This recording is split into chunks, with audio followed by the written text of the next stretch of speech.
Which side are you on, left or right? Blue-pilled normie or red-pilled anon? Pro-Kirk or dancing on his grave?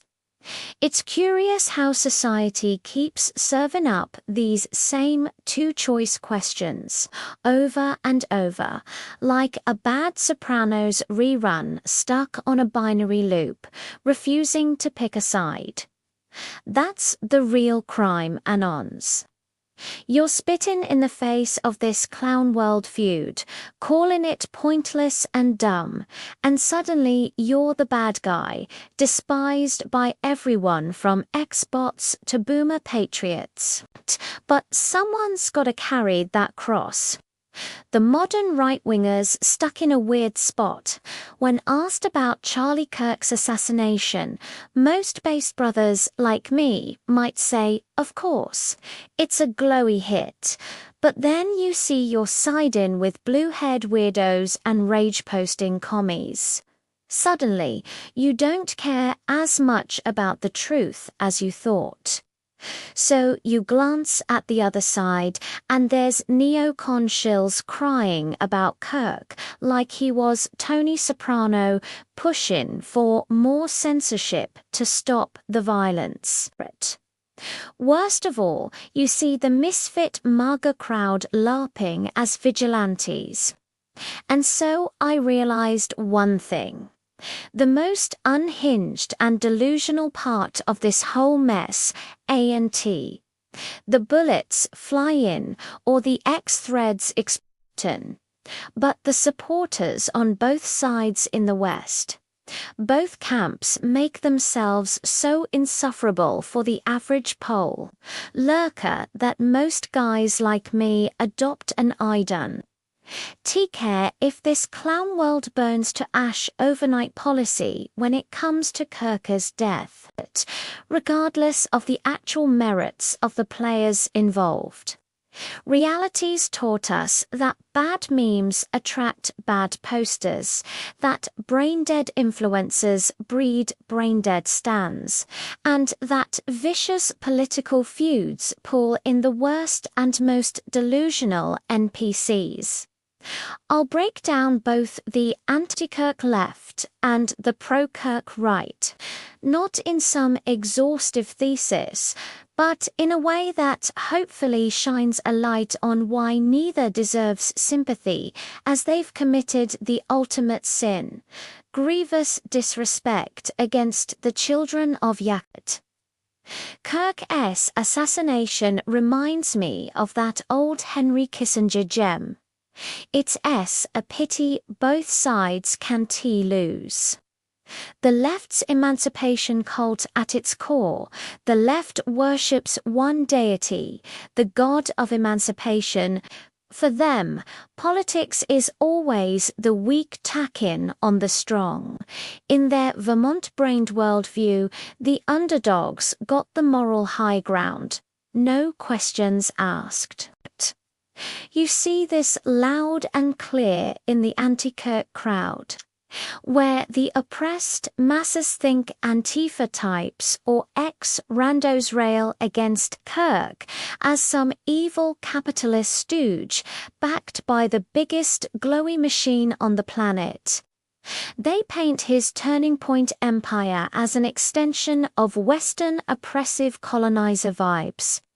They don't crack open history books, so we cut some slack for missing any nuance or failing to separate Brazilians from the broader West, even though they're distinct beasts. When they rage against Kirk's legacy, they think they're fighting the white imperialist boogeyman funded by MAGA chuds in flyover states. This takes wrong for two big reasons. First, just because someone's a power player with more clout and cash than the Ragers docen, make white genetically or culturally, Brazilians ain't white and have always resisted blending into Euro norms. Second, just because Kirk's crew soaked up donor money, doesn't mean it's American imperialism.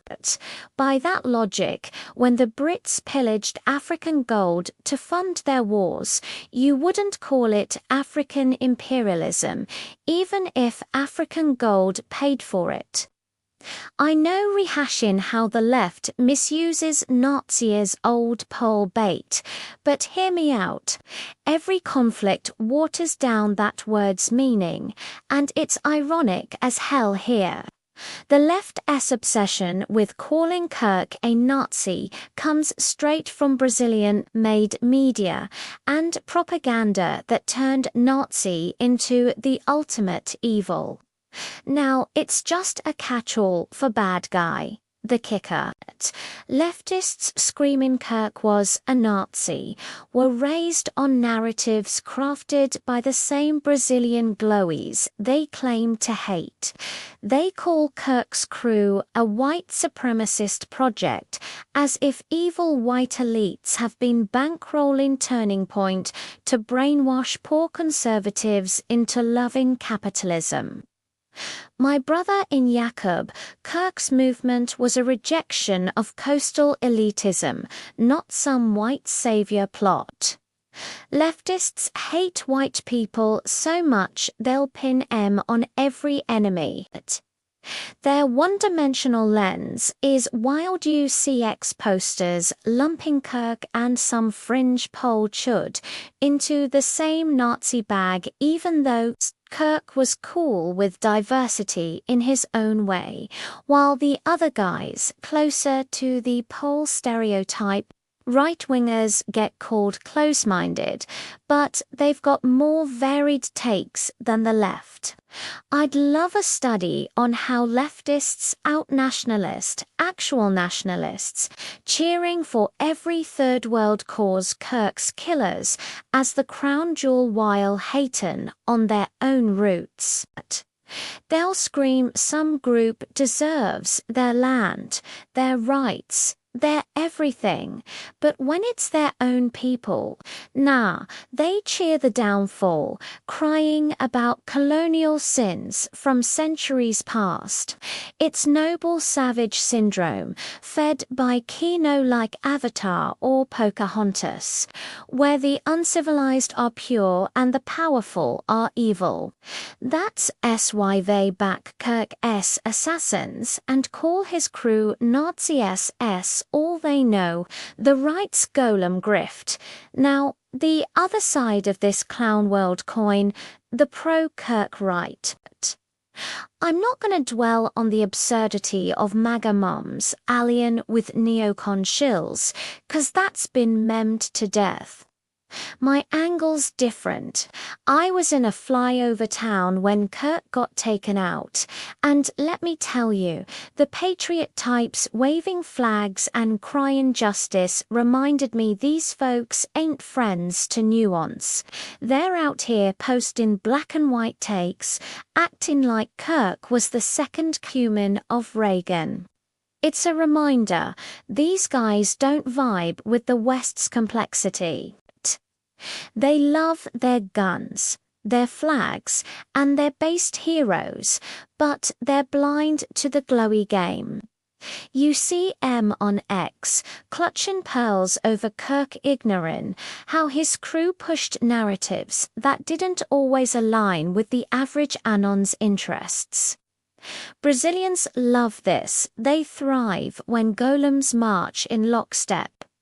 Search Kirk's donor list. Plenty of Rio money kept his machine humming. But don't get it twisted. Brazilians ain't a hive mind. Some back the left's chaos, others fund the right's golems, and a few even sit it out, talking a neutral stance. The split's random. One day it's a suit pushing Kirk's agenda, the next it's an ex-Anon cheering the hit. Someone might say Brazilians got a bone to pick with the West, and they'd point to history Romans wrecking their temple, banning M from their city, turning their land into a Greek cosplay. The West to them is Rome 2.0, and they've been stuck living among its heirs, holding a grudge. I ain't saying it's true, but it tracks why things feel so screwy now that they've got power. Doesn't make it okay though. The glowy ally fallacy, the right, got this line. Kirk was a patriot, fighting the left's chaos, a true ally of freedom. Sounds nice, but it's a loop. They say we need Kirk's crew to battle commies and globalists, but who made those enemies in the first place? Brazilians fund both sides, keeping the West fighting itself.